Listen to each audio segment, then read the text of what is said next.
안녕하세요. 구남식 목사입니다. 오늘 전해드릴 본 말씀은 누가복음 1장 1절에서 4절의 말씀입니다.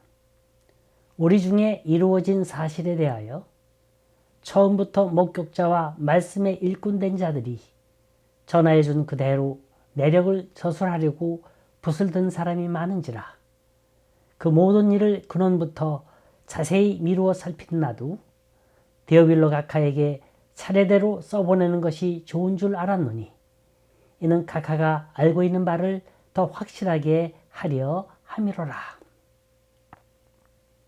메리 크리스마스. 크리스마스란 라틴어로 그리스도, 크리스토스와 모임 마사의 합성어예요.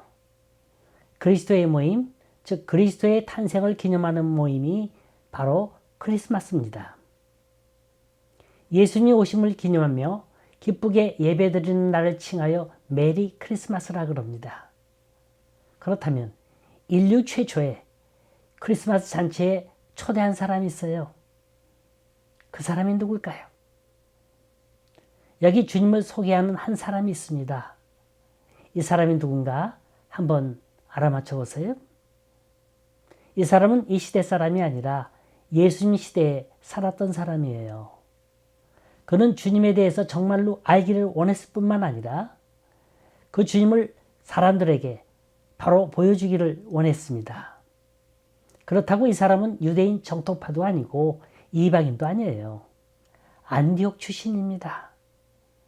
당시 안디옥엔 유명한 의과대학이 있었는데 이 사람이 그 대학을 졸업했고 의사가 됐습니다.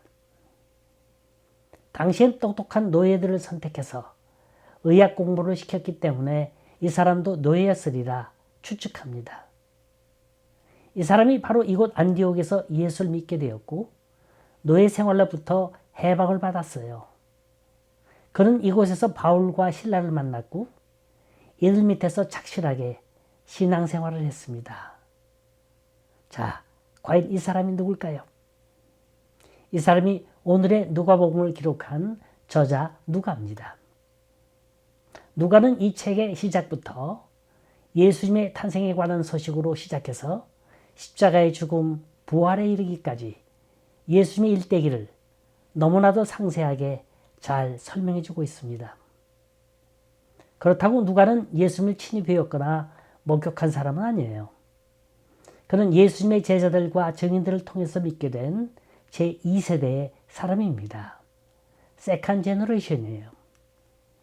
그럼에도 불구하고 마태, 마가, 누가 공간복음 중에서 제일 종합적이고 가장 긴 책을 써냈습니다. 누가가 써낸 책이 또 하나가 있죠. 사도행전입니다. 누가가 쓴 누가복음과 사도행전을 합하면 신약 전체의 28%나 됩니다. 이건 바울 서신 전체를 합친 것보다도 4%나 많은 분량인 거예요. 누가가 이렇게 정열을 바쳐서 글을 쓰게 된 힘이 과연 어디에 있었을까? 누가복음의 주제를 보면 어딜 봐도 가난한 사람, 소외된 사람이 등장하고 있습니다. 이곳은 곳곳에서 찬양과 기쁨, 원수 사랑, 성령에 대한 복음이 선포되고 있습니다. 저도 한때 방송국에 있을 때 마이크를 들고 전국 방방곡곡을 누비던 때가 있었어요. 한국교회에 세워진 역사를 캐내기 위해서입니다. 부산 철양교회, 대구 서문교회, 마산 문창교회, 인천 산내리교회, 서울로 와서 세문안교회, 남대문교회, 연동교회, 수표교회. 아무튼 역사 있는 교회라면 안 가본 곳이 없습니다. 참 그때 고생 많이 했던 것 같아요. 따로 작가가 붙어서 따라다니는 것도 아닙니다. 그 교회에 살아있는 역사의 증인을 만나는 거예요.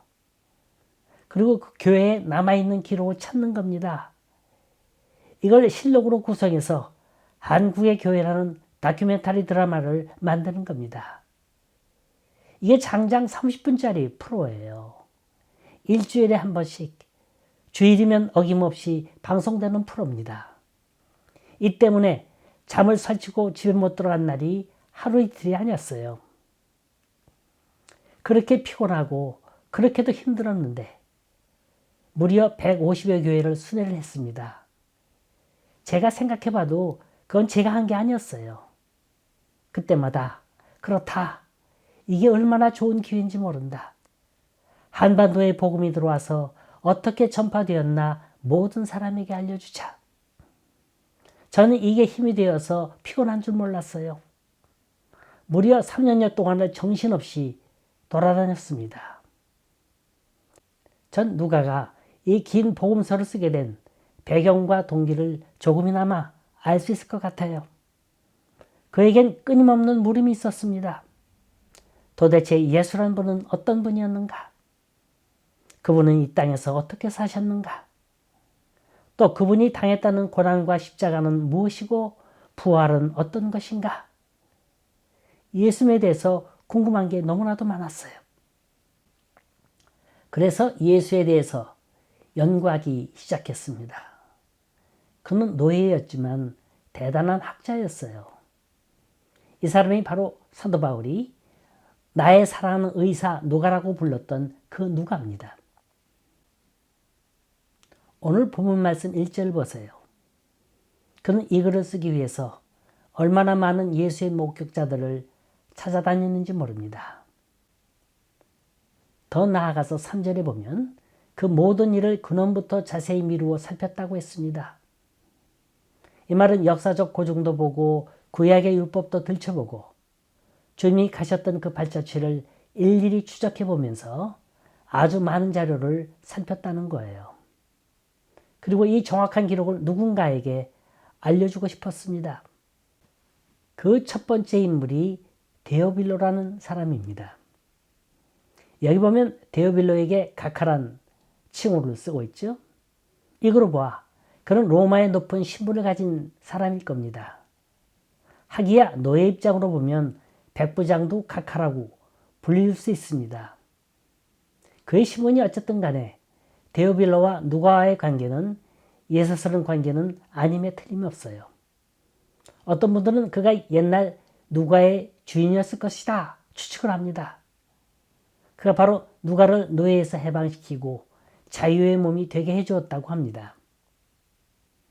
누가에게 있어서 중요한 건 나와 관계되는 그 사람이 누구이건 간에 그 사람에게 예수를 만나게 하자. 이게 누가복음 전체를 흐르고 있는 근본 사상인 겁니다. 많은 사람들이 예수님에 대해서 알고 싶어 해요. 하지만 자세하고 정확하게 알려고 하진 않습니다. 대강 알고 지나가요. 그렇기 때문에 예수 믿어도 이상하게 믿는 사람들이 많아요. 또 예수님에 대해서 알려고 하면서도 자기라는 안경을 통해서만 예수님을 보려고 합니다. 그러나 하나님의 세계는 인간의 눈으로는 볼 수도 없고 알 수도 없는 거예요. 우린 성경을 볼 때 현실을 현실대로 보고 그대로 받아들이는 훈련을 가져야 합니다. 하나님의 세계는 믿음의 눈으로 봐야 하는 거예요. 우린 이 시간 2000년 전 누가가 찾았던 그 예수를 찾을 수 있기를 바랍니다. 지금 거리를 나가보면 곳곳마다 사일렌트 나이트, 홀리 나이트, 고요한 밤, 거룩한 밤, 기쁘다 구주 오셨네, I wish you a merry Christmas, 수많은 성탄송들이 울려 퍼지고 있습니다. 자, 우린 이 노래소리를 들으면서 어딜 가고 있고 누굴 만나고 있습니까? 시애틀 어느 마을에 가봤더니 거기는 동네 전체가 오색 찬란한 불빛으로 번쩍였어요. 밤에 가봤는데 라스베가스는 저리 가라예요. 마치 임금이 사는 큰 궁전 앞들을 지나가는 것 같은 인상을 받았습니다. 왜들 이렇게 하는 겁니까? 이날은 무엇이 다르길래 이렇게 아름답게 장식하고 거리를 밝히는 겁니까? 아마도 여러분들께서는 수많은 크리스마스 카드를 받아보셨을 거예요. 요즘은 핸드폰을 통해서 간단한 인사나 동영상으로 우리 마음을 전달하기도 합니다만 크리스마스 카드처럼 속마음을 진하게 표현하는 수단도 없는 것 같아요. 한 글자 한 글자 정성스럽게 또박또박 써내려간 그 내용을 읽어보면 가슴이 어느덧 뭉클해집니다. 글이라는 게 그래요. 말이라는 건 한번 뱉어지면 사라지고 말지만 글이라는 건 그렇지 않아요. 보면서 그 내용을 자꾸 되씹게 됩니다. 그 사람 얼굴이 떠올라요. 그 가정 얼굴이 떠올라요. 그 사람과 지냈던 일들이 떠오릅니다. 비록 몇 자 안 되는 글이지만 읽고 또 읽습니다. 꼭 함께 있어야 마십니까? 떨어져 있으면 그 사랑이 아니던가요? 제가 평생 잊지 못하는 카드 한 장이 있습니다. 전 이 카드 속에서 보이지 않는 손길을 느꼈어요. 주님의 손길이에요. 주님이 내 한쪽 손을 잡았어요. 또 다른 손으로 그 사람의 손을 끌어와서 제 손에 함께 포겠어요. 그리고 우리 두 사람을 번갈아 향해서 바라보시는 거예요. 웃으시는 거예요. 기뻐하시는 겁니다. 이 날이 바로 그런 날입니다. 즉 우리 가운데 사랑하는 사람과 떨어진 분이 있습니까? 보고 싶고 만나고 싶고 용서를 구하고 싶고 이해를 구하고 싶고 만나면 한없는 얘기를 나누고 싶은 대상들이 있습니까? 비록 몸은 멀리 떨어져 있지만 상황이 여건이 그렇게 엮어주진 못했지만 우리의 가슴과 가슴을 묶어주고 마음과 마음을 연결해주는 날이 바로 이날 성탄절인 겁니다. 그래서 그분이 오시는 길목을 오색 찬란한 불빛으로 밝히는 거고 그분이 오시는 소식을 노래하는 거고 그분의 사랑을 카드에 엮어서 보내는 겁니다. 이 세상엔 용서하지 못할 일도 풀지 못할 일도 이해하지 못할 일도 없는 거예요. 주님이 없기 때문에 힘든 거고 주님이 잃었기 때문에 방황하는 겁니다. 한번 물어볼게요. 예수님이 왜 오셨습니까? 그 높은 자리, 좋은 자리 다 제쳐놓고 못하러 낮은 곳에 오셨을까? 왜 세상에 오셨을까? 잠깐 동안 오신 것도 아니고 이 세상에서 멸시받고 천대받고 매맞고 마지막엔 십자가에 죽으시고 뭐하러 오셨을까? 안 오셔도 되는 건데 그 많고 많은 집, 여관, 좋은 장소도 많이 있을 텐데 하필이면 말구 위에 오셨을까? 정말 그렇게도 장소가 없었을까?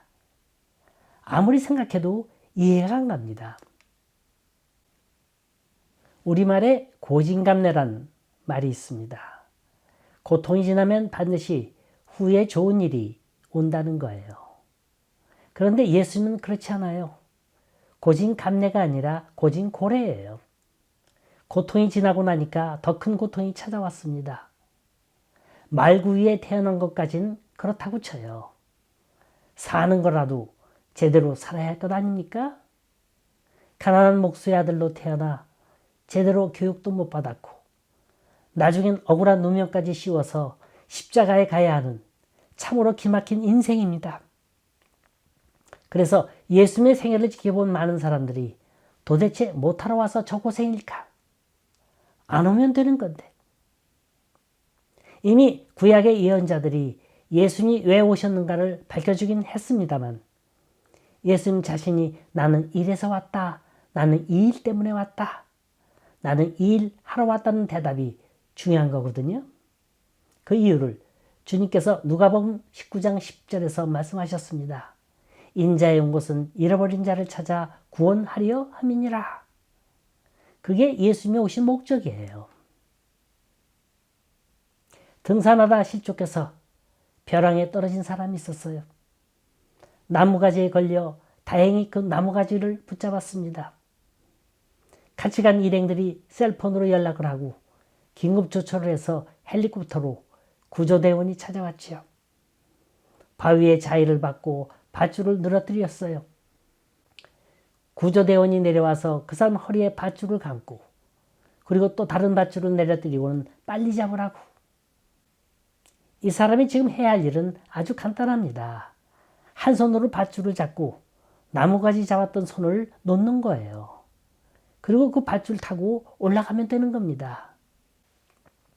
그런데 이 사람이 나무 뿌리를 놓으면 죽는데요. 그 줄기를 절대로 놓을 수가 없대요. 이것 아니면 내가 먹고 살 길이 없대요. 이게 아니면 내가 달리 살아갈 방법이 없답니다. 돈, 이게 내겐 생명줄이다. 직장, 이게 내 삶의 터전이다. 명예, 권세, 돈, 이것 없이 난 못 산다. 나더러 예수와 이것과 바꾸라고 하지 마라. 이러니까 안타까운 거예요. 예수님은 생명줄, 살리는 밧줄입니다. 예수 잡아야 돼요. 딴 것 잡지 마세요. 권력도 무상하고 재물도 무상하고 세상도 무상하고 배경도 무상한 거예요. 강한 줄, 생명줄, 예수 그리스도, 이것 잡아야 삽니다. 이 세상에서 제일 행복한 사람은 주님이 인정하는 사람이에요. 하나님이 인정하는 사람입니다. 시편 기자 다윗은 이렇게 노래합니다. 주여, 우리가 당신 앞을 떠나 어디로 도망치리이까? 하늘에 올라가도 거기 계시고 지하에 가서 자리 깔고 누워도 거기에도 계시며 새벽에 날개 붙잡고 동력에 가도 바다끝 서쪽으로 가서 자리를 잡아보아도 거기에서도 당신 손은 나를 인도하시고 그 오른손이 나를 붙드십니다. 나의 형편과 사정을 잘 아시는 주님, 나를 의의 길로 인도하여 주옵소서. 주님은 어디든지 계십니다. 멀어서 못 오시는 분 아니에요. 귀가 어두워서 못 들으시는 게 아니고 손이 짧아서 만질 수 없는 게 아닙니다. 우린 찾고 있는 게 너무 많아요. 욕심이 많아요. 한이 맺혔어요. 포기할 수 없는 게 많아요. 사랑하는 게 많고 미워하는 게 너무 많습니다. 생명줄을 엄한 곳에 잡고 있기 때문에 사는 게 힘들고 어려운 겁니다. 우린 주님을 새롭게 만나야 합니다. 성탄절은 바로 그 주님을 만나는 날이에요. 성탄절이 오면 주일학교나 중고등부에서 연극을 하는데 늘 단골처럼 등장하는 메뉴가 있습니다. 집 나간 탕자의 비유예요. 저도 한때 극 중에서 둘째 아들 역할을 한 적이 있습니다. 거기 보면 이런 대사가 있어요. 차가운 바람이 매섭게 부는 겨울의 어느 저녁입니다. 아무도 찾아오지 않는 돼지우리 옆에서 쥐염 열매를 먹고 있어요. 담요 한 장 뒤집어 쓰고 벌벌 떨며 굶주린 배를 달래는 그 아들이 외마디로 절기하는 대사. 나는 지금 어째서 여기에 와 있는가? 아, 내 아버지 집엔 먹을 게 많고 입을 것도 풍부한데 왜 난 여기서 춥고 배고프게 떨고 있는가? 자, 이제 늦지 않았다. 돌아가자, 아버지 품으로.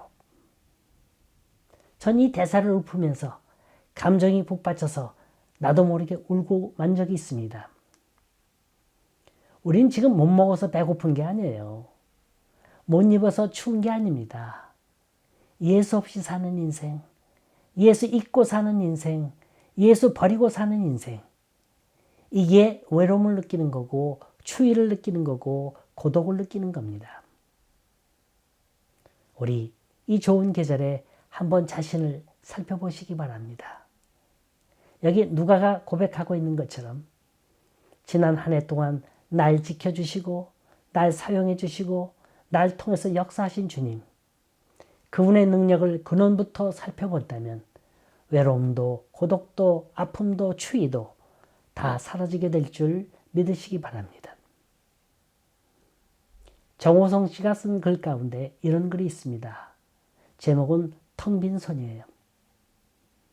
내가 누군가의 손을 잡기 위해선 내 손이 빈손이 되어야 한다.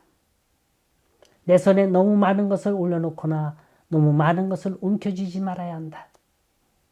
내 손에 다른 무엇이 가득 들어있는 한 남의 손을 잡을 수가 없다. 소유의 손은 반드시 상처를 입지만 텅 빈 손은 다른 사람의 생명을 구한다. 텅 빈 손이라야 다른 손을 잡을 수가 있는 거예요. 주님이 내미신 손은 텅 빈 손이었어요. 다 주고 난 손이에요. 피 한 방울, 물 한 방울 아끼시지 않았습니다. 살점 하나까지도 다 도려내어 주셨어요. 이 손을 잡기 위해선 우리도 빈손이 되어야 합니다. 그래서 심령이 가난한 자가 복이 있다고 한 거예요. 천국이 저희 것이라 그랬어요. 여기서 말하는 천국은 예수 그리스도입니다. 주님 앞에 다 내려놓아라. 빈손이 되어라. 그러면 주님을 만나리라. 마태복음 20장 28절 인자가 온 것은 섬김을 받으려 함이 아니요 도리어 섬기려 하고 자기 목숨을 많은 사람들의 대속물로 주려 함이라 그랬습니다. 주님은 섬기러 오셨고 주려고 오셨고 죽으려고 오셨고 잃어버린 사람 찾으려 오셨습니다. 그런 의미에서 우리에겐 성탄절은 축제인 거예요. 그러나 예수님으로서는 축제가 아니죠. 오셔서 매 맞고 천대받고 멸시받고 다 주고 다 버리고 십자가에 죽으러 오셨기 때문에 우리가 새롭게 만난 주님은 영광받는 주님이 아니라 고난받는 주님이에요. 이걸 생각한다면 우리는 무엇이든지 견딜 수 있습니다. 어떤 어려움인들 이길 수 있어요. 왜냐? 주님이 대신 다 해주셨기 때문에 주님이 대신 다 막아주셨고 다 겪어주셨기 때문에 이 귀한 사실, 이 놀라운 사실, 이 복된 사실을 누구에게 전해야 합니까? 누가는 데오빌로 가카라고 했는데 우리는 누굽니까? 가장 가까운 곳에서부터 한 영혼 한 영혼, 길 잃은 영혼, 상처 입은 영혼, 방황하는 영혼 이들을 찾아 나서야 합니다. 이 은혜가 이 좋은 성탄절에 우리 모두에게 함께 하시기를 간절히 소원합니다.